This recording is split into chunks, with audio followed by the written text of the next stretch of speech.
Hey, welcome back. Simon Lees here again. I've got a video that's related to Budgie. I've done a few of these this year, but yeah, somebody asked me on one of the comments to one of the previous videos that I've done if I could do a kind of lesson on how to play Parents. So I haven't done any guitar tabs, so if you're looking for that, then you know you need to go somewhere else. But I'm going to try and give you some decent close-ups of the guitar, and you'll be able to see where my fingers are and things like that. So you know, hopefully that'll do the job. Okay, the song I'm going to talk about is Parents, and it's a song from Budgie's third album, which is called Never Turn Your Back on a Friend, and it was released in 1973. The album also featured Bread Fan, which is one of the songs covered by Metallica, both live and on their covers album Garage Inc. The song has sections which create a massive contrast, so there's like a lot of light and shade in this one. The intro is a really powerful riff, both in terms of emotional intensity as well as sound, you know, the actual sound. The verse and the chorus feature gently strummed chords and a descending bass line, which is kind of similar to the intro and the verse sections to Stairway to Heaven. So listen out for that, and you know, you'll see the comparison there. In 2007, during my final 3 Budgie shows, we included Parents in the set. It wasn't a song that we always played. You know, the set list, as any UK Budgie fan will know, hardly changed from one tour to the next. Every now and again we'd take one song out and put a different song in, but the core set remained pretty much the same. But we decided when we went back to Poland, we would put Parents back in because we knew that was a massive song for the Polish fans, you know. As a way to illustrate how important this song was to Budgie fans, I remember we played a show at the Sunken Garden Theatre in San Antonio, Texas, and after the show I remember just sitting in the dressing room. I think all my stuff had been packed away and just waiting for us to go, but Burke and Paul, the manager, were talking to a few fans who'd been allowed to come backstage, and one guy was telling us, or he was telling Burke, how much the song meant to him and how it literally saved his life. Such is the power of the song Parents, you know. I mean, the lyrics, I mean, it's not my cup of tea, to be honest. When a song starts with, was it, when I was a little boy, to me that's not kind of a rock and roll song, you know what I mean? It's not the sort of stuff that sets a fire under my my ass, but each their own, you know. Yeah, so I say it's not a song that I would listen to for pleasure. Often the case with Budgie songs. I mean, I was never a Budgie fan before I became part of it, you know, but listening to the songs is one thing, but playing the songs is a different experience, and the songs were fun to play. I think that's how it was probably designed, you know. Burke had certain things that he got a kick out of playing, and songs that have got a strong rhythm, something that makes you want to move, you know, it's cool. And the way that I kind of rationalised it, or sort of got my head around it, was I had a certain amount of freedom, so I could still express myself whilst I was playing the Budgie songs, you know.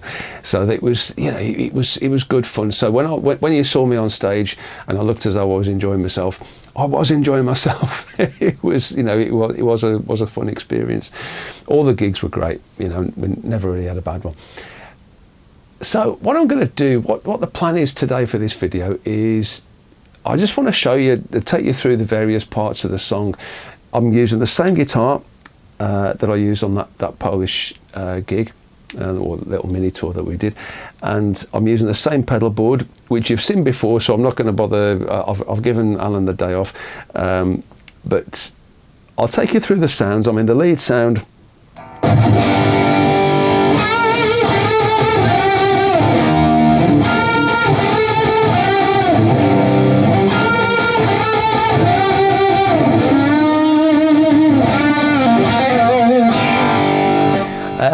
That's the lead sound. That was as devastating as it gets for this song.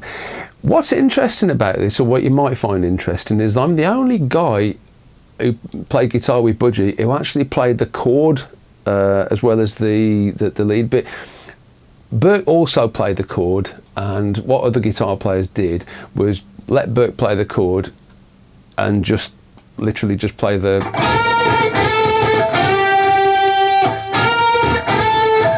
and Bert could go BAM!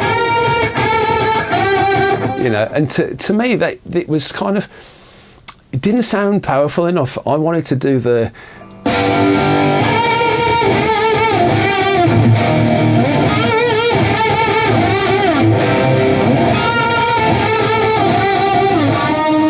to me, that was just so much more powerful, and it came across. I mean, you can. There's a video, a full-length video of the full Budgie show in Poland, filmed in Poland, when Craig Goldie was the guitar player. He was the guy that took over from me, and he didn't do it the way I did it. You know, he did it the way that everybody else did it. And if you compare that to the video from the tour that I'm talking about in 2007, okay, the camera quality is not brilliant and the sound quality is really sort of dodgy, but there's a charm about it which, because of what it was recorded on, it almost looks like footage from the 70s or something like this, you know, because the sound's so loud it almost makes the picture shake, you know, as you hear it. But the effect, I mean, you can hear what the guitar sounds like, and to me it just sounds way better, way more powerful, and that's how to me that's how the song should have been, you know. So yeah, so that was it. I mean, that was the riff. It's a similar thing to what guys like Tony Iommi and Zakk Wylde do, where you play two strings and you bend the one string to make the same note as what's on the other string. So I'm playing, say, 11, which is a B flat on the B string, and then 13, which is a A flat on the G string, and I'm bending the A flat up to B flat so that you get this. You know, so that's how the riff goes. I mean, you could just kind of go.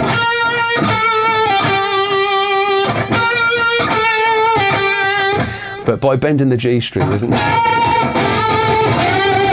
You know, it's just so much more powerful, you know. So that's something that I didn't mess with.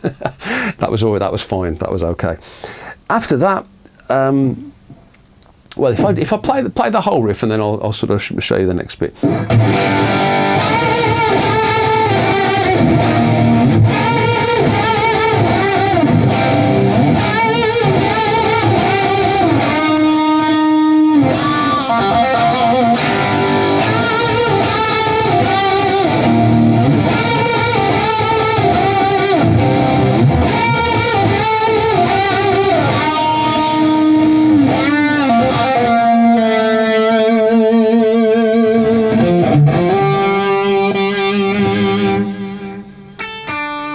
So then there's this kind of, I'd call it the you know, you've got to give names to these things. I call it the poignant riff, because it has, it's got that sort of I don't know, wistful.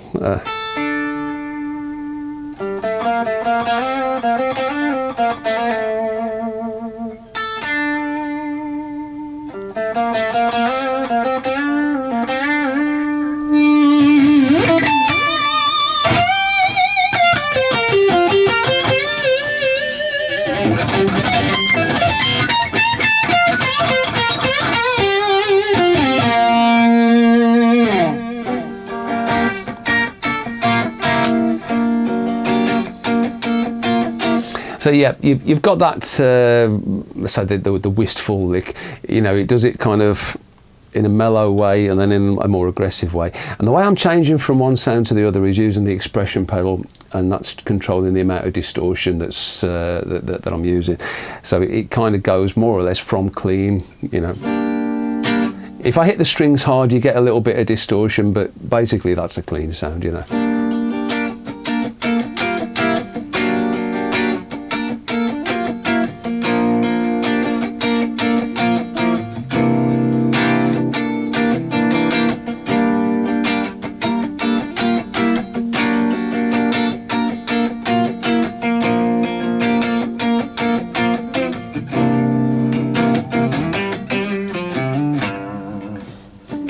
So that's the verse goes kind of twice that length. But then there's like a sort of build up to the chorus. So the chorus and the verse are basically the same, but the build up, it's kind of like a...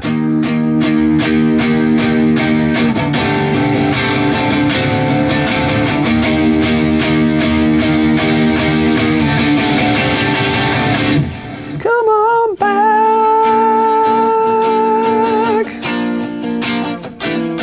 Come on back.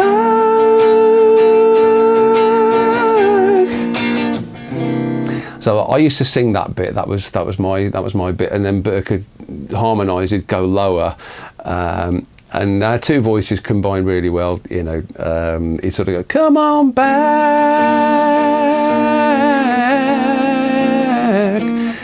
something like that. You know, and yeah, you know, it was a beautiful thing. So you'd get another verse, and then another build-up, and then another chorus, and then it'd go back to the intro riff, you know. So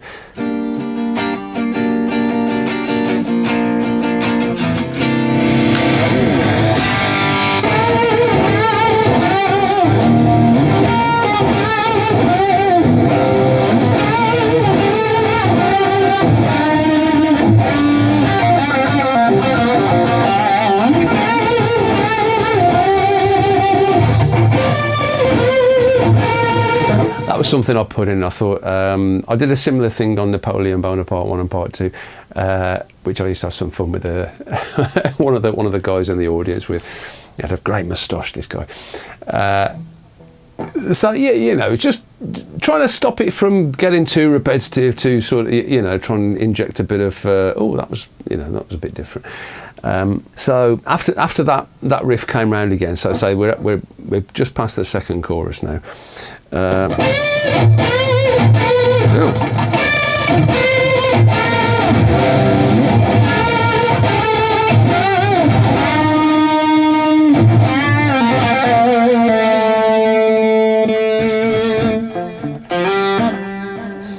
it kind of goes back to the...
and so on. So that was pretty much the solo.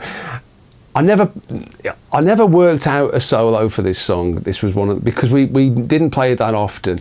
It never kind of materialised. When I was learning the Budgie songs initially, I was always listening out for the parts that you've got to play the same as the record. And they were obvious, you know. There's certain bits of the song, like say on Panzer Division Destroyed, you know.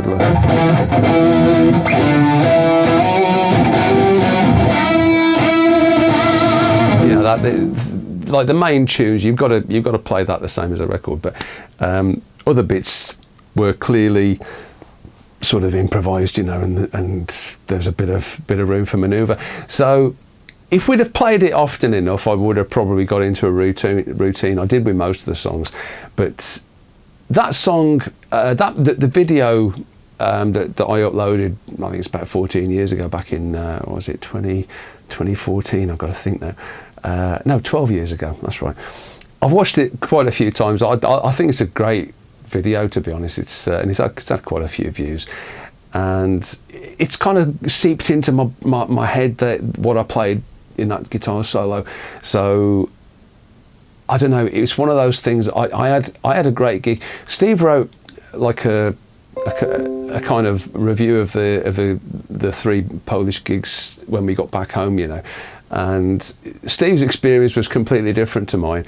He said we'd had a terrible first gig, and the sound was all over the place and stuff. I had an absolutely brilliant first gig. It was, I'd got, you know, 16 Marshall speakers behind me, 2 Polish Soundman amps on the top. Excuse my computer's just trying to talk to me. My sound was immense, and I could hear what the other guys were doing as well. It really wasn't a problem. And I think because I was so happy with the sound, so comfortable on stage, I just had a good one. You know, I played everything as best as it could have been. You know, so that was my experience. I mean, another funny thing. I forgot to bring a belt on the tour, and it got to the afternoon, and it was like, oh crap. Oh, it might have even been the night before, because I remember the night before we had a meet and greet session in a place called Johnny Rocker's in Poznan, and it was that was a great night. But Steve had to lend me his belt. Now Steve didn't use a belt on stage because he always did the gig in jogging bottoms. So that was brilliant.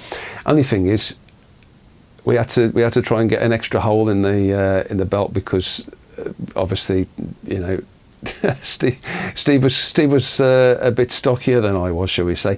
But we managed to do it, and so I did the 3 gigs wearing a belt that I borrowed from Steve. So yeah, nice one, Steve. Thank you. Cool. So those are all the different parts of that song that you might want to play. You know, so I'll say the things in the key of G minor. So I for the G chord, I just normally play a G power chord, which is like a AC/DC version of the G chord, which is just a 2-finger thing. So you could substitute that for either a major chord or a minor chord. It really doesn't matter. Then the second chord from the intro is E flat, and then the third chord is C. You know, so I mean, I just play them as power chords. You know. Oh, there is a little bit towards the end which I haven't mentioned. Again, it's kind of after that. It's after the last chorus, and after it goes round that section again. There's some kind of powerful chords. So if I play that section and I'll play the chords, I'll try and get them right. I use a technique which I stole from John Sykes, which is, I mean, for simplicity, I'll just call them backwards chords, but it's known as an inversion. And they sound great, you know. It's like, and it's funny. There's a couple of occasions where Burke latched onto this, and he thought, "Oh, I'm going to play a third rather than the root. It's going to sound cool, you know." So yeah, Burke inspired me as a musician, but I inspired him as well. It was a 2-way street. So here we go. So it's back to the main riff.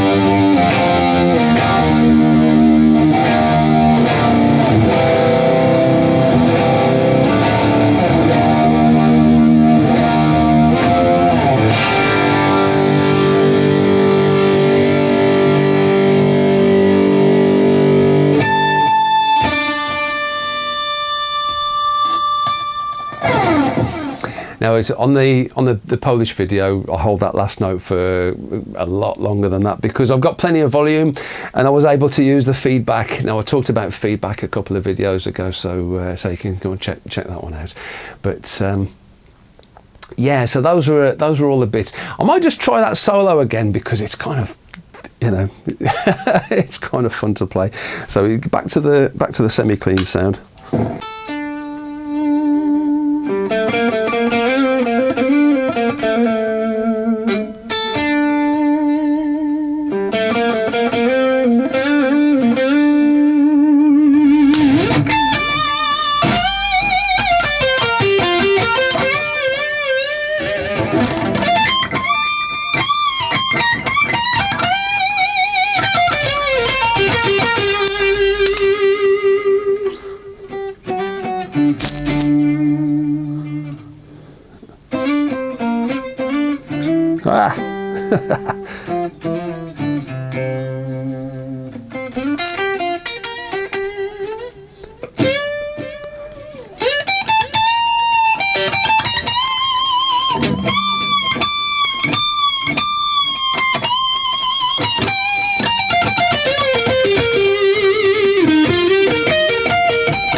Yeah, it's not a song that I play very often these days, and you know, before each set of gigs that we did, each tour that we did, we'd always have a good rehearsal, and so I'd know exactly what pedals I've got to press, and you know, what notes I've got to play, kind of thing. You know, if I wasn't improvising stuff. So something I've always tried to do as a lead guitarist, my style, if you like, and I might do, you know, do another video of this, or I'll just mention it as we go, but I try and play lead in such a way that you know what the chords are underneath what I'm playing. So you know, the notes that I'm using for the guitar solo suggest what the chords would be. So, and it's the same on this solo, you know. So that's obviously over a G minor chord.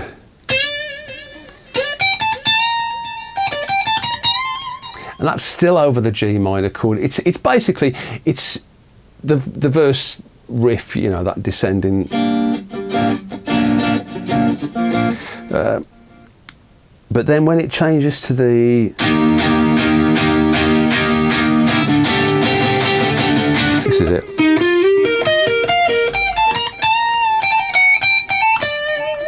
So this is that's the section where it's.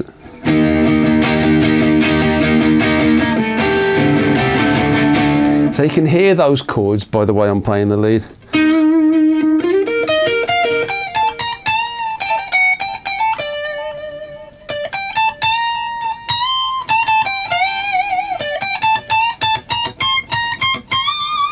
You know, so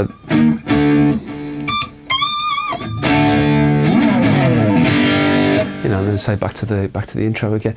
So, you know, I say I'll hopefully. If you're trying to play that song, if you're trying to learn that song, there's a bit of information there that might be useful to you anyway.